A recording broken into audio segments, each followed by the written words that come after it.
Okay, so if I want to integrate two apps, in this case Trello and Customer I/O, so that if a card is created in Trello, it makes the corresponding customer over here. In theory, it's straightforward. I can use Zapier, I can say when there's a new card in my Trello account,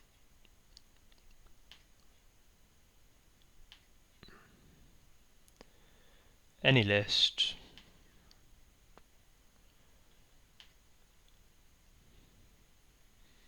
okay, and it's pulled one of my cards in,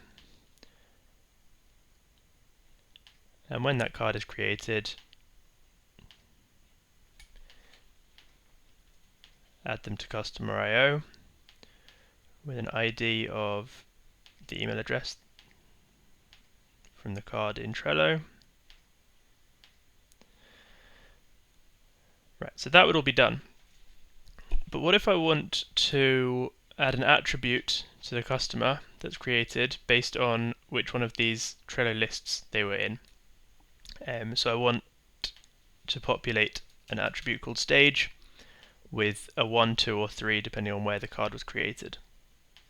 Now, if I look at the data that Trello passes into Zapier, there is no list name or list number. Okay, what we do have is a list ID, but that's going to look like this. So if I run that and test it, it's going to create the customer over here, but they've got this as their stage, and I don't want that. I want a 1, 2, or 3.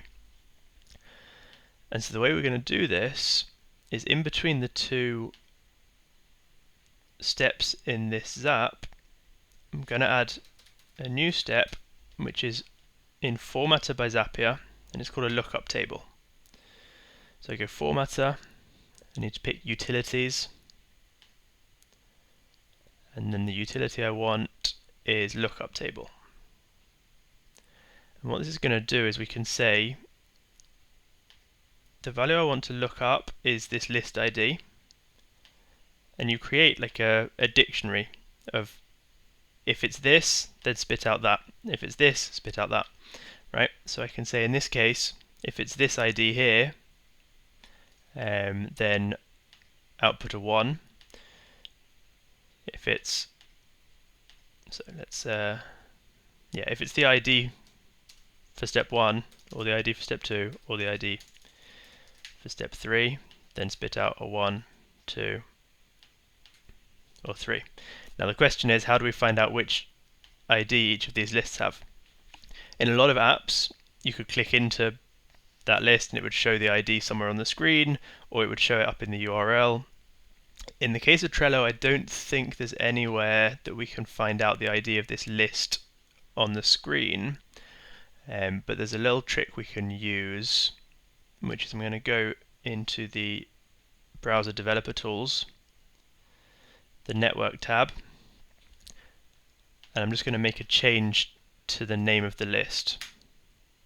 And what you can see is this is where Trello is pinging the Trello server to say change the ID, change the name of this particular list, and in doing that, it spat out the ID over here. So this is the ID for that list. So I can copy that and paste it in Zapier. Do the same for stage 2. Here's the new request. Here's the ID for stage 2.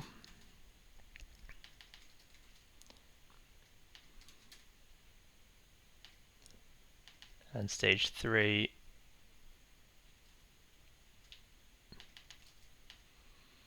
Okay, so if the list ID is that's what should be output, and so on. And then all I need to do is go to this. Well, let's do a test on it. Right, so in this case it's put out a 1. And over here, when we pass the stage into Customer I/O, instead of passing that long ID from the Trello step, we're going to pass in the output from our lookup table.